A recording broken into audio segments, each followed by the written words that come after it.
Good morning everyone. कैसे हैं आप सभी? I hope all are very good. Today 2 January 2022 और डे है संडे। चलिए कुछ क्वेश्चन लेते हैं प्रीवियस ईयर के जो कि एचपीपीएससी के द्वारा पूछे गए थे।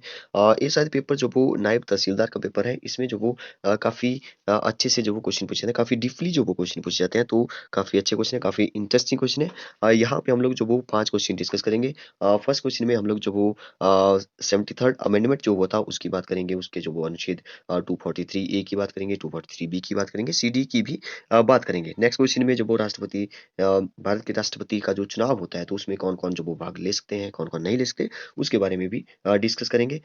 थर्ड क्वेश्चन में हम लोग बात करेंगे कि संविधान का कौन-सा जो अनुच्छेद है राष्ट्रपति को सभी कार्यकारी शक्तियाँ जो वो शक्तियाँ प्रदान करता है, इसके बारे में भी डिस्कस करेंगे। क्वेश्चन नंबर 4 में जो वो धन विधेयक के बारे में डिटेल में समझेंगे कि जो अंतिम निर्णय होता है वो किसका होता है? क्या राष्ट्रपति का होता है, क्या प्रधानमंत्री का, कि सर्वोच्च न्यायालय का, कि लोकसभा अध्यक्ष का होता है? क्वेश्चन नंबर 5 लास्ट क्वेश्चन में हम लोग बात करेंगे राष्ट्रपति द्वारा जो अध्यादेश जारी किया जाता है, तो उसको जो वो संसद सत्र प्रारंभ होने से कितने समय के अंदर जो वो सदन के पटल पर रखना पड़ता है, तो इसके बारे में भी डिस्कस करने वाले हैं। तो काफ़ी अच्छे-अच्छे क्वेश्चन है, काफ़ी डीपली जो हम लोग समझने वाले हैं, तो इस वीडियो को पूरा देखिए।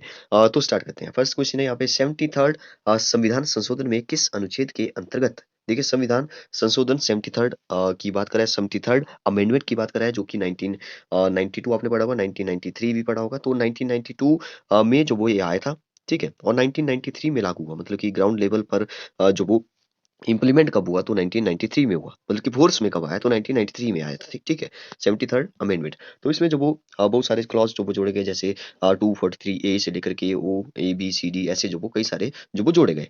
तो वैसे ही जो वो ये बोल रहा है कि किस क्लॉज़ में, किस अनुच्छेद में जो वो पंचायतों में महिलाओं हेतु 1/3 सीटें आरक्षित की गई। ठीक है? 1/3 का मतलब है कि 1/3 को अगर मैं परसेंटेज में निकालूँ, तो 100 मल्टीप्लाई 100 करना पड़ेगा। 100 से मल्टीप्लाई किया तो यहाँ पे आ जाएगा 33.33, ठीक है? मतलब कि 33 परसेंट, अगर 100 जो वो मतलब की सीटें हैं, तो 100 में से जो वो 33 जो वो महिलाएँ होंगी, तो ये जो वो 70 थर्ड अमेंडमेंट में जो वो बोला गया था। ठीक है? किस में बोला गया था? तो ये था अनुच्छेद 243 डी में जो वो ये बात की गई थी, ठीक है? 243 डी में ये बात की गई, तो इसका आंसर हो जाएगा 243 D. Last D is the right answer. देखिए 2009 में जब मनमोहन सरकार थी, आजकल तो आपको पता है कि 50% जो वो आरक्षण दिया जा रहा है महिलाओं को। चुनाव पंचायत के चुनावों की बात हो रही है, ठीक है? तो 2009 में जब मनमोहन सरकार थी, तो वहाँ पे जो उन्होंने एक अमेंडमेंट, उन्होंने जो वो मतलब कि एक बिल पास किया था, जिसमें कि बोला गया था कि 33% से जो वो महिलाओं का जो आरक्षण है,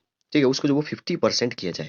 तो आपको पता होना चाहिए कि अब जो वो 2009 में जो वो किसमें अमेंडमेंट करना पड़ना था, तो अनुच्छेद 243 डी में जो वो अमेंडमेंट करना पड़ना था, अगर इसको जो वो 33 से 50 करना था। तो फिर जो वो 50 हो गई, ठीक है? तो इसको आप याद रख सकते हैं। आपको पता है कि पंचायत का जो भी सदस्य होते हैं, वो जो वो 5 साल के लिए चुने जाते हैं। और मतलब कि जब पंचायत जब वो 5 साल हो गए मान लो, उसके बाद जब वो पंचायत भंग होगी, तो उसके बाद 6 महीने के अंदर-अंदर जो वो चुनाव हो जाने चाहिए। और पंचायत के सदस्यों की जो उम्र होती है, वो जो वो आपको पता होना चाहिए 21 वर्ष। अगर आप भी 21 वर्ष के हो गए हैं, तो आप जो पंचायत के चुनाव में अ, हिस्सा ले सकते हैं। मतलब कि प्रधान, जैसे प्रधान होता है हमारे यहाँ पे, तो प्रधान की जो मिनिमम मिनिमम तो नहीं, प्रधान के लिए जो भी आयु होती है, वो जो वो 21 होनी चाहिए, तभी आप प्रधान बन सकते हो। ठीक है? प्रधान या कोई भी जो भी पंचायत का मेंबर होता है, ठीक है? तो वो उसकी जो आयु होती है, वो जो वो कितनी होनी चाहिए? 21 जो वो पूरी होनी चाहिए। नेक्स्ट क्वेश्चन की बात करते हैं।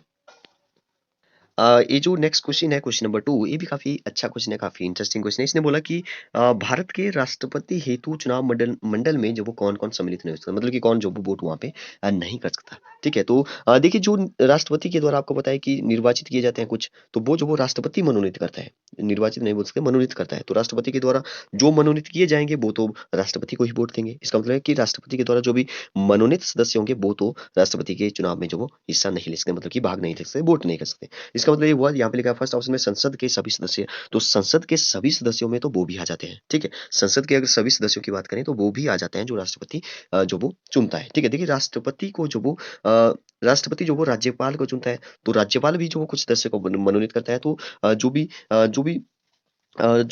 राज्य की जो भी जो राज्य सॉरी जो राज्य विधानमंडल है उसके सभी सदस्यों में तो वो राज्यपाल के द्वारा मनोनीत भी आ जाएंगे, इसका मतलब है ए भी गलत हो जाएगा। ठीक है, सी भी लिखा है संसद के दोनों सदनों, अब दोनों सदनों में जो बोलो दोनों सदन आ गए, ठीक है, लोकसभा राज्यसभा, तो दोनों सदनों के तो ठीक है, लेकिन आगे जो वो इसने लिखा होना चाहिए कि चुने हुए, मतलब कि निर्वाचित होने चाहिए वो, तो यहाँ पे लिखा भी है देखिए चुने हुए सदस्य, तो ये बात बिल्कुल सही है। तो राष्ट्र संसद के दोनों सदनों और राज्य विधानमंडलों के सभी चुने हुए सदस्य, अगर यहाँ पे चुने हुए नहीं होता तो जो वो ये भी गलत हो जाता, ठीक है।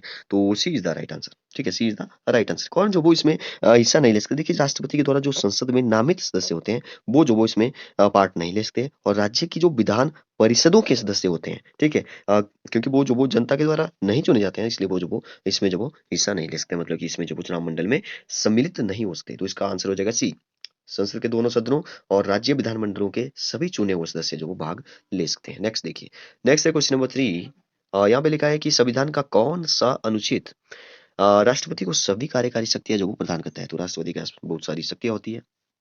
तो कौन सा इसने बोला कि कौन सभी कार्यकारी शक्तियां जो प्रदान करता है, तो ये जो वो सभी कार्यकारी शक्तियां जो वो देखिए आर्टिकल 52 से लेकर के आर्टिकल 52 में बोला गया है कि भारत का राष्ट्रपति होगा, राष्ट्रपति पद का जो वो वहाँ पे प्रावधान किया गया है। तो 53 में जो वो उसको सारी शक्तियां जो वो प्रदान की गई, तो 53 जो वो इसका सही आंसर हो जाएगा, अनुच्छेद 53।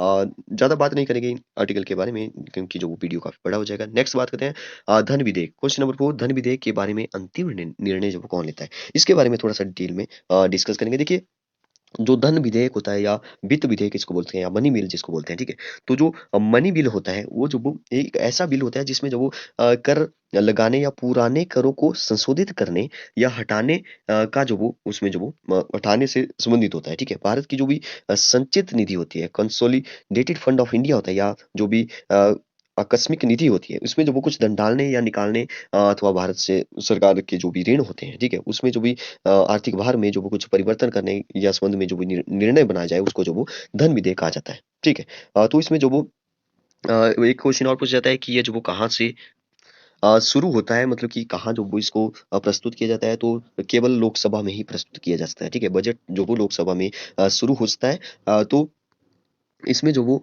कुछ बातें आपको पता होनी चाहिए, जैसे कि ये जो बिल होता है, ये जो वो प्रतिवर्ष अ, आरंभ होने से पहले, प्रतिवर्ष जो वो वित्तीय वर्ष आरंभ होने से पहले पूर्व मंत्री सॉरी पूर्व जो भी मंत्री होते हैं उनके द्वारा द्वारा जो बजट तैयार किया जाता है, और राष्ट्रपति की सिफारिशों के अनुसार सबसे पहले जो वो लोकसभा में रखा जाता है।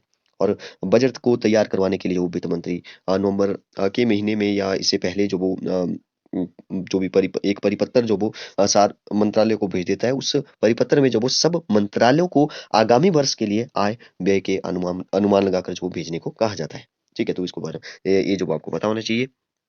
और लास्ट में जो वो जनवरी या फरवरी में जो वो अंतिम रूप देकर जो भी वित्त मंत्री होते हैं उसको जो वो अंतिम रूप देकर जो मंत्रिमंडल के पास जो वो रख देता है, तो लास्ट की जो स्वीकृति होती है, ठीक है, वो लोकसभा के समक्ष जो वो प्रस्तुत करता है, मतलब कि लास्ट जो भी इसका धन विधेयक के बारे में अंतिम निर्णय कौन लेगा, तो वो लोकसभा का अध्यक्ष लेगा। तो लोकसभा का सदस्य जो वो कौन है अभी, कौन सी लोकसभा चल रही है अभी, 70वीं चल रही है, और 5 साल के लिए होते हैं, ठीक है। तो ओम बिरला है अभी लोकसभा के अध्यक्ष। अगर राज्यसभा के अध्यक्ष पूछा जाए तो राज्यसभा का अध्यक्ष होता है वो उपराष्ट्रपति होते हैं, तो उपराष्ट्रपति जो वो वेंकैया नायडू होते हैं, सॉरी वेंकैया नायडू हैं।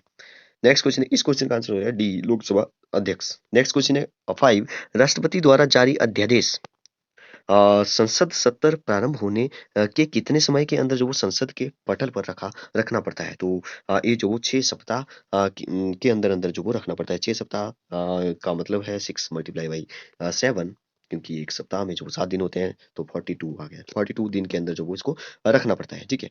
तो बताइए आपको ये वीडियो कैसी लगी, ऐसे ही जो वो हम लोग पुराने प्रीवियस पेपर को जो वो डिस्कस करते हैं, 4 5 5 क्वेश्चन डिस्कस करते हैं। अगर आपको अच्छी लगी हो तो सब्सक्राइब करिए, ओके, लाइक करिए। Thank you and have a nice day.